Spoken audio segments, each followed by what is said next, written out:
Wildfires are nothing new to California. However, their frequency, intensity, and devastation have reached unprecedented levels. In 2020, over 4.2 million acres burned, marking the largest wildfire season in the state's history.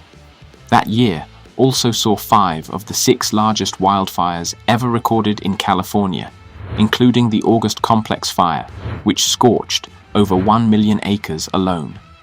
Wildfires claimed 33 lives in 2020, a stark reminder of the human toll. By 2021, wildfires caused an estimated $10.6 billion in damages, destroying more than 3,600 structures and displacing thousands of residents. School closures due to fire risks and poor air quality led to the loss of over 1.2 million school hours, disrupting education for countless students. In terms of community economic costs, the cumulative damages, lost productivity, and recovery expenses for 2022 alone exceeded $20 billion, with over 7,490 wildfires burning nearly 370,000 acres.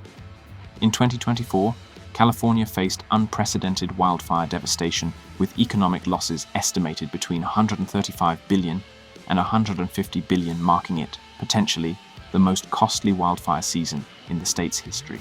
The Los Angeles wildfires alone accounted for a significant portion of this impact, causing at least $135 billion in economic losses.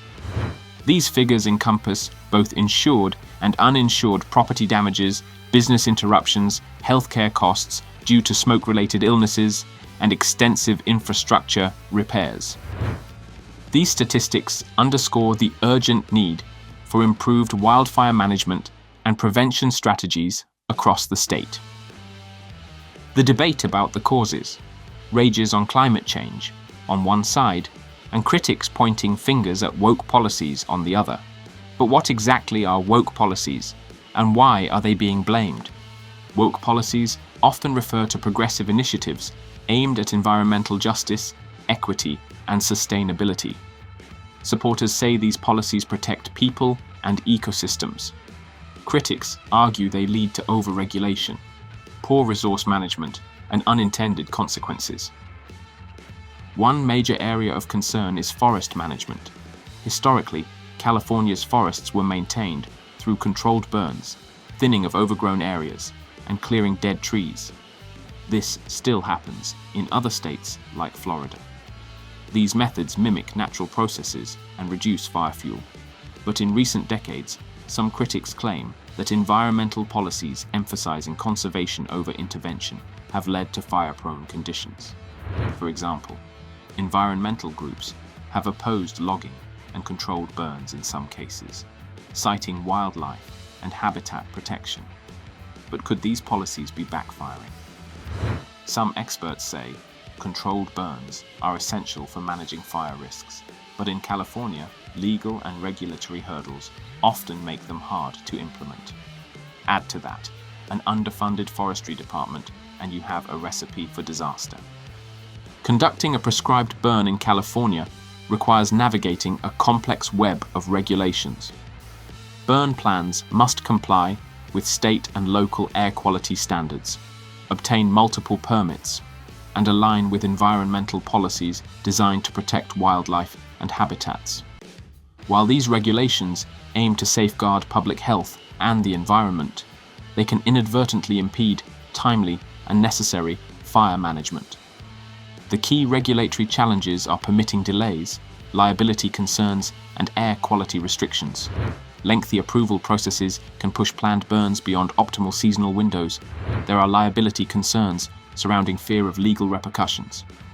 If a controlled burn escapes containment and air quality regulations that limit burning due to concerns over smoke emissions. Urban planning is another factor. In California, housing development often expands into high-risk wildfire zones known as the wildland-urban interface. This creates more opportunities for human-caused fires and makes them harder to contain. Critics argue that stringent environmental regulations delay critical projects like fire breaks and emergency infrastructure. Take California's Environmental Quality Act as an example. It's designed to protect the environment but has been criticized for being weaponized by special interest groups, delaying vital forest management projects and even fire prevention measures. We need to balance environmental protection with public safety. Right now, we're stuck in endless red tape. In California, the allure of natural landscapes has led to increased housing developments in these zones, blending urban living with the beauty and risks of nature. While living close to nature offers aesthetic and recreational benefits, it also places communities at the front line of wildfire hazards. The expansion of the wildland-urban interfaces have several implications that exacerbate wildfire risks. Increased ignition sources due to more human activity elevates the chances of fire ignitions as a result of accidents, machinery, or power lines. Challenging firefighting operations due to proximity to homes complicates suppression efforts as protecting lives and properties becomes a priority. Enhanced fuel loads by landscaping. Choices and lack of adequate defensible space can provide additional fuel for fires. Fires in wildland-urban interface areas can lead to increased metal concentrations in the environment, mainly through particulate-driven transport. These factors create a volatile mix where wildfires can rapidly escalate into disasters affecting entire communities. Of course, no discussion about California wildfires would be complete without mentioning climate change. Hotter, drier. Weather conditions have undeniably created a perfect storm for wildfires, but critics say focusing solely on climate change ignores the role of human choices and policies. Here's where the debate heats up. Supporters of woke policies argue that climate change is the root cause and that investing in green energy and reducing emissions is the solution. Critics counter that ignoring immediate fire management needs in favor of long-term climate goals leaves Californians vulnerable today. What is more practical? So, who are the politicians pushing woke policies, fueling California's deadly wildfires? Politicians frequently criticized. Critics of woke policies might mention specific California leaders based on their stance on these issues. Governor Gavin Newsom. Opponents often claim his environmental policies and bureaucracy have delayed or hindered effective wildfire prevention measures. Newsom has increased funding for wildfire prevention and firefighting efforts, and has signed legislation which he claims streamlines controlled burns and forest management. Evidence of wildfire prevention is contrary. California legislature. Leaders. Critics argue that progressive lawmakers focus too heavily on climate change and environmental regulations without adequately addressing immediate wildfire risks. These leaders argue that tackling climate change and enforcing environmental protections are crucial for long-term wildfire prevention. Once again, the man on the street wants to know about today, while his house is literally on fire. Is policy being prioritized over practice? Local officials in high-risk areas.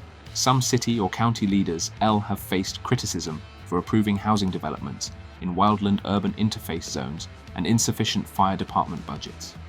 Mayor Karen Bass of Los Angeles has been accused of slashing the fire department budget by $17 million, although she insists that the cuts were to non-essential aspects of the department which have no bearing on the wildfire response.